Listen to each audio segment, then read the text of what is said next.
हमारे प्रोडक्ट कौन कौन से हैं? तो सबसे पहला प्रोडक्ट हमारे पास है, कौन सा प्रोडक्ट? भूवीटा। अब भूवीटा के बारे में थोड़ा सा समझते हैं। सबसे पहला, हमारा जो भूवीटा होता है ये मिट्टी के स्ट्रक्चर को सुधारता है। देखो मिट्टी का स्ट्रक्चर क्या होता है, चीजें होती हैं, पोर्स होते हैं। तो अगर आपके मिट्टी में पोर्स नहीं है, छिद्र नहीं है, तो आपकी मिट्टी से आपके पौधों को फायदा नहीं होता है। अच्छा, इतने लोग किसान बैठे हैं, आप मुझे बताइए कि आप जुताई क्यों करते हो? क्यों करते हो जुताई? हम जुताई क्यों करते हैं? मिट्टी का क्या होगा? क्या हो ना? आप अपनी भाषा में मत बोलिए, हिंदी में बोलिए, कोई बात नहीं। नीचे से ऊपर बोला बस। नीचे से ऊपर से क्या फायदा हो गया?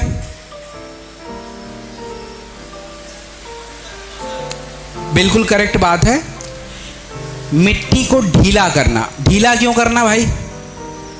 ढीला इसलिए करना होता है मिट्टी लूज हो जाए। लूज होने का मतलब होता है कि मिट्टी के अंदर छिद्र हो जाएंगे, और जब उस छिद्र में, मतलब उस मिट्टी में जब आप पौधे डालेंगे, पानी डालेंगे, खाद डालेंगे, यूरिया डालेंगे, तो मिट्टी उसको क्या करेगा? एब्जॉर्ब कर लेगा। अगर आपने ढीला नहीं किया है तो जितने भी न्यूट्रिएंट्स, जितने भी पानी आपने मिट्टी में डाला है वो जाएगा ही नहीं। तो भूवीटा का पहला काम यही होता है कि आपके मिट्टी की संरचना को सुधार देता है, मिट्टी के स्ट्रक्चर को सुधारता है, उसके लेयर्स को मेंटेन करने का काम करता है। दूसरा अगर बात करूं, अभी मैंने कुछ देर पहले आप लोग को बताया, याद होगा कि आज ज्यादा यूरिया, ज्यादा डीएपी यूज करने से हमारे मिट्टी में क्या बढ़ रहा है? तेजाब, यानी एसिड, एसिडिटी बढ़ती चली जा रही है, और उससे हमारे मिट्टी में भी एसिडिटी बढ़ रही है। और मिट्टी में एसिडिटी बढ़ेगी तो कई सारे पौधे वहां उग नहीं पाएंगे, क्योंकि हर पौधों के लिए आपके मिट्टी में अलग अलग पीएच होता है। तो आपका जो भूवीटा होता है, ये जब आप अपने मिट्टी में डालते हैं तो मिट्टी का जो पीएच लेवल होता है, अगर उसमें एसिड ज्यादा है तो उसको बराबर कर देगा, अगर उसमें बेस ज्यादा है तो उसको मेंटेन करने का काम करेगा। तो मिट्टी का पीएच मेंटेन करने का काम आपका भूवीटा करेगा। तीसरा, आपको मैंने अभी बताया कि हम लोग अपने मिट्टी में आज के टाइम पे सबसे ज्यादा क्या यूज करते हैं? Inorganic fertiliser. इनऑर्गेनिक फर्टिलाइजर का मतलब यूरिया होता है, फास्फोरस होता है, पोटेशियम होता है, ये इनऑर्गेनिक फर्टिलाइजर है। लेकिन हमारे मिट्टी को ज्यादा कार्बनिक चाहिए था, ऑर्गेनिक चाहिए था। ऑर्गेनिक का मतलब होता है कार्बन। पहले लोग अपने मिट्टी में, आपने देखा होगा, गांव में अभी भी लोग करते हैं, राख डालते हैं, सुना है, देखा होगा। क्यों राख डालते हैं? वो कार्बन है। गोबर डाल दिया, ऑर्गेनिक कार्बन है। तो हमारे मिट्टी को कार्बन चाहिए, ऑर्गेनिक मटेरियल चाहिए। तो आपके भूवीटा के अंदर ऑर्गेनिक मैटर बहुत ज्यादा होता है, जिससे क्या होता है कि मिट्टी में कार्बन की मात्रा बढ़ती है। और कार्बन जो है हमारे मिट्टी को बहुत सारा हेल्प करता है खाना बनाने में, और जो भी ग्लूकोज की मात्रा, कार्बोहाइड्रेट की मात्रा, सब कुछ कार्बन से ही आएगी। और जब मिट्टी में कार्बन होगा तब मिलेगा। इसके बाद भूवीटा का चौथा काम, सबसे इंपॉर्टेंट काम है, जो आपको समझना है। देखो, मैंने आपके लिए जो है एक चार्ट बनाया है, इसको ध्यान से मैं समझा देता हूं, बहुत डिटेल में नहीं, थोड़ा सा बताऊंगा। हमारे मिट्टी में दो तरह के पोषक तत्व चाहिए होते हैं, जैसे हमारे शरीर को वैसे मिट्टी को। पहला पोषक तत्व हमारे जो खेतों को चाहिए, उसका नाम है carbon, hydrogen, oxygen, nitrogen, phosphorus, calcium, potassium, magnesium. तो आप लोगों ने नाइट्रोजन, फास्फोरस, पोटेशियम तो सुना है, क्योंकि दबा के डालते हो। लेकिन जो बाकी की चीजें हैं, कार्बन, वो थोड़ा कम डालते हैं। मैग्नीशियम के बारे में हमें ज्यादा पता नहीं है, लेकिन कभी काल सल्फर आप लोग डाल देते हो। तो ये चीजें तो जो इधर वाली साइड के मैक्रो न्यूट्रिएंट्स हैं, वो आपको मिल रहे हैं ज्यादा मात्रा में। लेकिन हमारी मिट्टी को इसके अलावा आयरन चाहिए होता है। अगर आपकी मिट्टी में आयरन नहीं होगा तो फसलों में क्या होगा? फसलों में क्या होगा कि भाई आपका पौधा जो है ना कमजोर हो जाएगा, स्टंट हो जाएगा, मतलब कमजोर, दुबला। इसके अलावा क्या होगा कि आपके पत्ते पीले पड़ने शुरू हो जाएंगे। इसके अलावा क्या होगा कि आपका जो फल, जो फ्लावर है वो कमजोर हो जाएगा। अगर आयरन की कमी नहीं है, आयरन की कमी है तब तो हमें आयरन भी चाहिए। इसके अलावा हमारे मिट्टी में मैग्नीज चाहिए होता है, आपकी मिट्टी को बोरॉन चाहिए, कॉपर चाहिए, आपका जो है जिंक चाहिए, निकल चाहिए, कोबाल्ट चाहिए। ये सब हमें नहीं पता। तो इन शॉर्ट अगर आप समझें तो आपके मिट्टी को हर तरह के पोषक तत्व चाहिए, जो आपको मिलेगा कहां से? भूविटा से मिल जाएगा सारे, चाहे वो सोडियम हो, फास्फोरस हो, पोटेशियम हो, चाहे जो भी हो। इससे फायदा क्या होगा? अगर आपके खेतों में नाइट्रोजन होगा तो पौधों का विकास ज़्यादा होगा, आपका पौधा खाना ज़्यादा बनाएगा तो ग्रोथ उसका ज़्यादा होगा, एमिनो एसिड मिलेगा, प्रोटीन मिलेगा। अगर आपका फास्फोरस होगा उससे क्या होगा कि फल अच्छा आएगा, फ्लावर अच्छा आएगा, तना मजबूत होगा। पोटेशियम होगा तो उससे क्या होगा कि मिट्टी के अंदर पानी में नमी ज़्यादा रहेगी, आपका जो है पौधे में अगर कभी सूखा भी पड़ता है तो पौधा उसके अकॉर्डिंग अपने आप को रोक पाएगा। तो बहुत सारे फायदे ये आपके भूविटा से हो जाते हैं। तो ये 4 जो सबसे इंपॉर्टेंट बेनिफिट बताए मैंने भूविटा के बताए। अब रही बात कि भूविटा का प्रयोग कब कैसे करना है। देखिए, भूविटा का प्रयोग 1 एकड़ में 4 किलोग्राम प्रयोग होता है। 1 एकड़ में 4 किलोग्राम प्रयोग होता है। 4 किलोग्राम कब डालें? देखिए, आप जब खेतों की जुताई करते हैं ना, यानी अपनी मिट्टी को तैयार करते हैं, तो मिट्टी को जब तैयार करते हैं उस टाइम आपके मिट्टी में भूविटा का जरूरत है। उससे फायदा क्या होगा? मैंने समझाया कि मिट्टी का संरचना बदलेगा, आपके मिट्टी में क्या होगा कि पोषक तत्व बढ़ जाएंगे, आपके मिट्टी का पीएच बदल जाएगा, आपके मिट्टी में बैक्टीरिया भी बढ़ जाएंगे। तो ये सारा फायदा भूविटा का होगा। तो भूविटा हमेशा याद रखना है कि आपको अपनी मिट्टी को तैयार करने के दौरान डालना है, और किसी भी तरह की फसल में डालिए भाई। हमने जो प्रोडक्ट बनाए हैं ये मिट्टी को ध्यान में रख के बनाया है, फसल को ध्यान में रख के नहीं, क्योंकि हमें मिट्टी की फर्टिलिटी बढ़ानी है, मिट्टी की उर्वरा शक्ति बढ़ानी है, फसल की नहीं। फसल तो अपने आप आ जाएगा अगर मिट्टी अच्छी है तो ये काम आपको करना है। भूविटा का 4 किलोग्राम प्रति एकड़ लैंड में आपको डालना है। और एक चीज और बता दूं, हम लोग दबा के यूरिया तो डाल देते हैं, लेकिन उस यूरिया का मिट्टी में यूज हुआ नहीं हुआ पता नहीं चलता। तो ये जो आपका भूविटा अगर आप पहले डाले रहोगे तो होगा क्या कि मिट्टी, जो आप यूरिया डाल रहे हो, जो आप फर्टिलाइजर डाल रहे हो, उसके अंदर जो तत्व हैं वो मिट्टी में अच्छे से यूज होने शुरू हो जाएंगे। अगर आपने भूविटा डाला है उसका लॉस कम होगा। तो ये हमारा भूविटा का फायदा। अब हम बात करेंगे इको हरियाली के बारे में। देखिए, शुरुआत में मैंने आपको एक बात बताई थी। वो बात ये बताई थी कि हमारे मिट्टी में ऑर्गेनिक कंटेंट कम होते जा रहे हैं। ऑर्गेनिक कंटेंट का मतलब कार्बन की कमी होती जा रही है, और कार्बन की कमी के वजह से क्या है कि मिट्टी में थोड़ी नुकसान हो रहे हैं। अब इस कार्बन की कमी को पूरा करने के लिए हमें ऑर्गेनिक बायो फर्टिलाइजर का यूज करना पड़ेगा।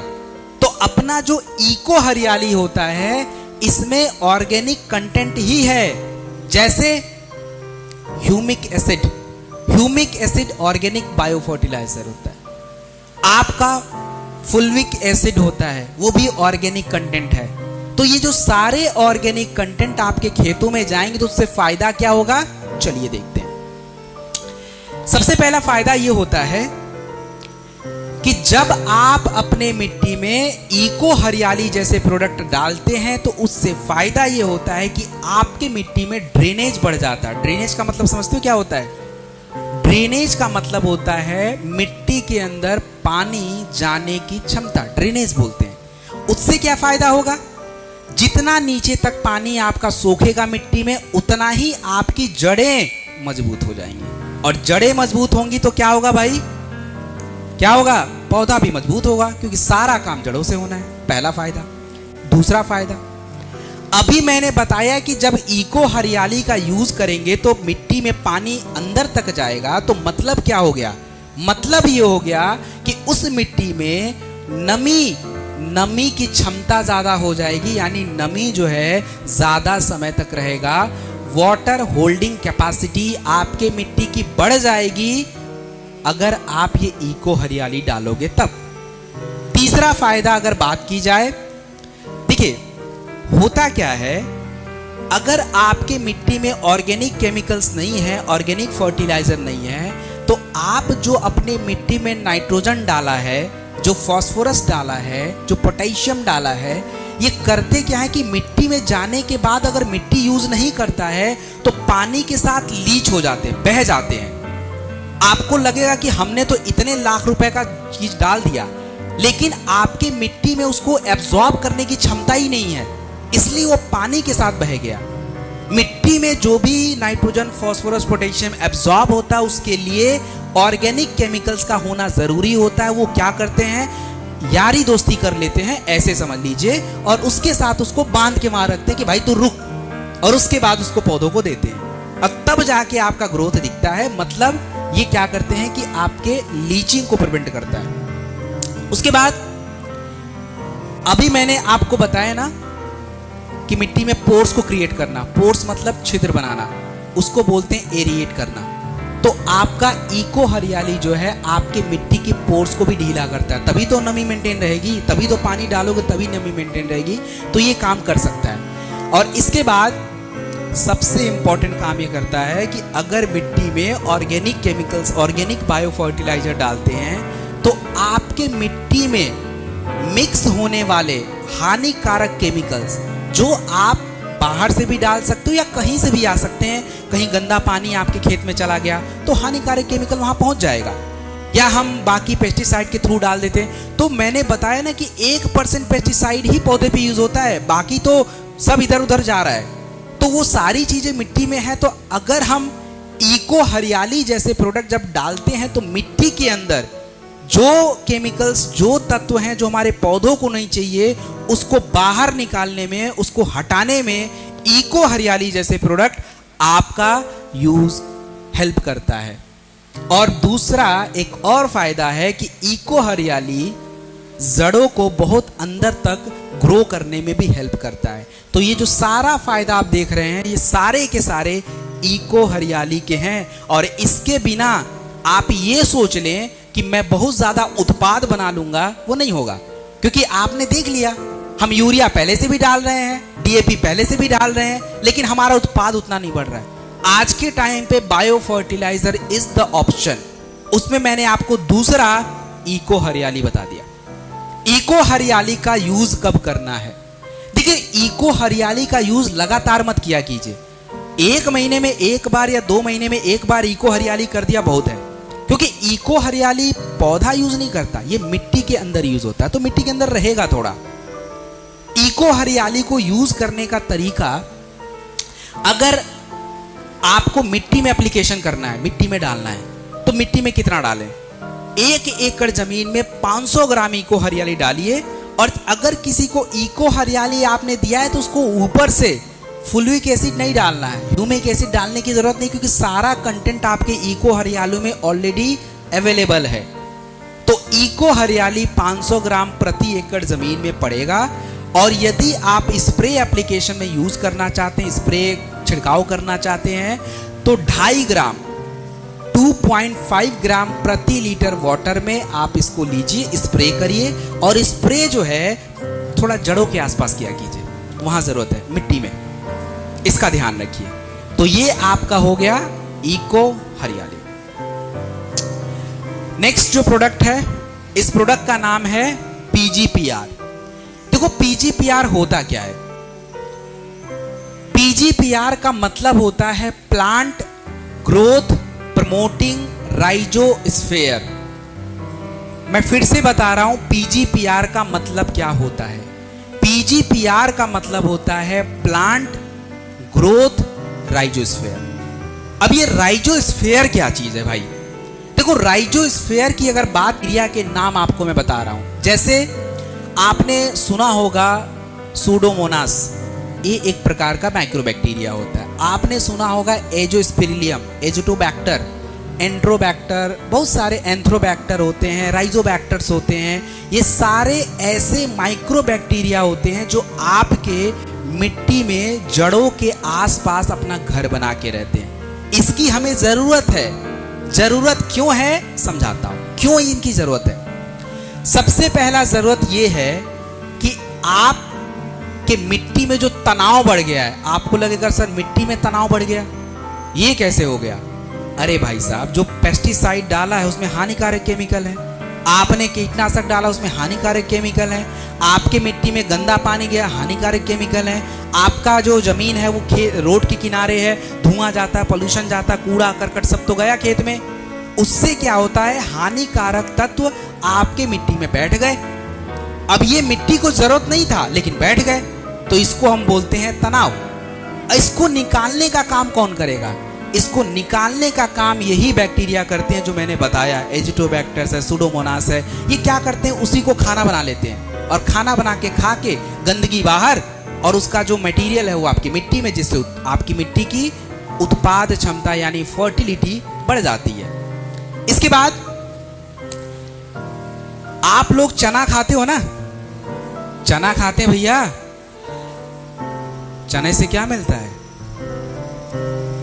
कहां? प्रोटीन। इस प्रोटीन को किसने डाला? ईश्वर ने क्या ड्रॉप से डाला है? ड्रॉप से डाला है? मिट्टी में बना होगा ना प्रोटीन। आप जो राजमा खाते हो, जो छोले खाते हो, जो दाल खाते हो, इसमें भैया प्रोटीन आया कहां से? प्रोटीन कहां से आया? यूरिया डाल के प्रोटीन आया है? यूरिया केवल डालने से प्रोटीन नहीं आया है, उस यूरिया से एमिनो एसिड बना है, तब जाके प्रोटीन आएगा। तो ये जो सारा बनाने का काम होता है ना, ये बैक्टीरिया ही करेंगे, और ये आएगा कहां से? राइजोस्फीयर से। तो मतलब ये सीधी बात हो गई कि आपके मिट्टी में, आपके जड़ों में प्रोटीन बनाने का काम, एमिनो एसिड बनाने का काम ये सारे बैक्टीरिया मिलके करते हैं, मतलब पीजीपीआर करेगा।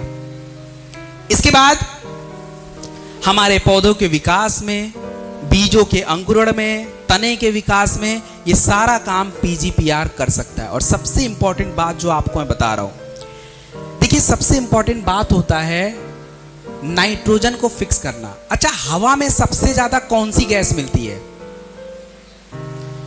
अब इतना तो बता दो यार। ऑक्सीजन। ओ भैया, नाइट्रोजन मिलता है 21%। हवा में सबसे ज्यादा नाइट्रोजन मिलता है। तो आप जरा सोचो कि हवा में जब सबसे ज्यादा नाइट्रोजन है तो हमारे खेतों को क्यों नहीं मिल रहा है? खेतों के ऊपर तो पूरा हवा भरा पड़ा है, क्यों नहीं मिला नाइट्रोजन? क्योंकि खेतों में जो नाइट्रोजन जाएगा वो घुला हुआ होना चाहिए, पानी में घुला हुआ होना चाहिए, या किसी कंबाइंड फॉर्म में होना चाहिए। तो आपका क्या होता है कि जो ये बैक्टीरिया होते हैं, राइजोबैक्टर, एजिटोबैक्टर्स, आपके नाइट्रोजन को फिक्स करते हैं। फिक्स करने का मतलब आपने यूरिया डाला है, जो तत्व डाला है, न्यूट्रिशन डाला है, मिट्टी में जो नाइट्रोजन है उसको यूज करके पौधों को देने का काम करते हैं, जिससे फायदा होता है कि हमारे पौधे में जब नाइट्रोजन होगा तो विकास अपने आप हो जाएगा। लेकिन अगर आपके पौधों के अंदर, मिट्टी के अंदर अगर राइजोस्फीयर नहीं है, बैक्टीरिया नहीं है, जितना मर्जी यूरिया डाल लो, जितना मर्जी नाइट्रोजन डाल लो, जितना मर्जी चीजें डाल लो, कोई ग्रोथ नहीं होगा। तो यानी PGPR is the important part जो हमें चाहिए। और पीजीपीआर का कितना प्रयोग किया जाए? देखिए, पीजीपीआर आप किसी भी तरह की फसल में यूज कर सकते हैं, कभी भी यूज कर लीजिए। और पीजीपीआर की मात्रा कितनी होगी? देखिए, जो पीजीपीआर की मात्रा होती है वो 250 ml 200 लीटर पानी में घोला जाएगा, और ये 200 लीटर पानी जो है आपको अपने खेतों में डालना पड़ेगा, क्यारी बना के, जैसे भी आप पहुंचाओ। क्योंकि पीजीपीआर का सारा काम कहां होगा? पौधों के ऊपर या जड़ों में? सारा काम जड़ों में है, तो मतलब मिट्टी में जाना जरूरी है। तो अगर आपको बीज लगाना है तो पीजीपीआर पहले डाल लीजिए, फिर बीज लगाइए, उसके बाद उसका अंकुरण देखिए, दबा के होगा। आपको कोई पौधा लगाना है, पीजीपीआर पहले डाल लीजिए, फिर लगा लीजिए। आपको यूरिया डालना है, उससे पहले पीजीपीआर डाल लीजिए। तो पीजीपीआर एक ऐसा प्रोडक्ट है जो किसी भी तरह की फसल में किसी भी टाइम पे यूज कर लीजिए, क्योंकि सबसे ज्यादा अगर आप महत्व देखेंगे तो पीजीपीआर का है। हमारे बैक्टीरिया क्यों मरते जा रहे हैं? हमें ऊपर से बैक्टीरिया बनाने वाली चीजें क्यों डालनी चाहिए? क्यों राइजोस्फीयर डेवलप करना है? क्योंकि भाई हम बहुत ज्यादा जब केमिकल यूज करते हैं तो उनका खाना बैक्टीरिया का खत्म हो तो गए, तो उनका खाना हमें पहुंचाना पड़ेगा। और इन्हीं सारे प्रोडक्टों के माध्यम से ये सारी चीजें पहुंचेंगी और तब जाके ये सारी चीजें आपके खेतों में होंगी। And the next agro 90। देखो एग्रो 90 की अगर मैं बात करूं तो एग्रो 90 का एक काम समझिए मात्र, सबसे इंपॉर्टेंट काम है। देखिए क्या होता है, हम लोग जब पौधों को कोई चीज देते हैं, मतलब मान लीजिए आप अपने पौधों को अपने मिट्टी में यूरिया डालना चाहते हैं या डीएपी डालना चाहते हैं या पेस्टिसाइड डालना चाहते हैं या वीडीसाइड डालना चाहते हो या हर्बिसाइड डालना चाहते हो, इनमें से कोई भी चीज डालना चाहते हैं, तो मैंने शुरुआत में एक बात बोली थी आपको कि आप अपने मिट्टी में जितना भी पेस्टिसाइड डालते हैं, पौधा केवल कितना % यूज करता है, 1 से 2%, इससे ज्यादा यूज नहीं करेगा। 98% कहां गया, बाहर। लेकिन अगर वही पेस्टिसाइड, वही हर्बिसाइड अगर हम एग्रो 90 में मिला दें तो क्या होगा, ये जो एग्रो 90 में मिलाने के बाद क्या होता है कि ये, जैसे चिपको नाम सुना है ना आप लोगों ने, तो करता क्या है कि जब इसमें हम कोई प्रोडक्ट अपना मिलाते हैं तो होता क्या कि वो एरिया बढ़ जाता है, और जितना ज्यादा एरिया बढ़ेगा पौधा उस चीज को उतना ज्यादा लेना शुरू करेगा, और जितना ज्यादा लेगा तो आप जिस काम के लिए इन चीजों को डालते हैं वो चीज आपको दिखेगा। अगर कीड़े मारने की दवा है तो फिर कीड़े कम लगेंगे, हटेंगे कीड़े, क्योंकि पौधे ने पूरी तरह से उसको ग्रहण किया है। अगर आपने यूरिया में मिला के कुछ दिया है तो मतलब वो पूरी तरह से एब्जॉर्ब होना शुरू हो जाएगा।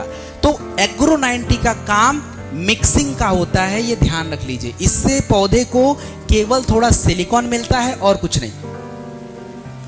जो भी चीज आप इसमें मिलाना, जैसे आप भूवीटा मिलाना चाहते हो मिला के डालिए, आपको इको हरियाली मिला के डालना है इको हरियाली मिला के डालिए, आप पीजीपीआर मिक्स करके डालना चाहते हैं पीजीपीआर मिक्स करके डालिए। तो ये जो प्रोडक्ट है तीनों के साथ यूज होता है।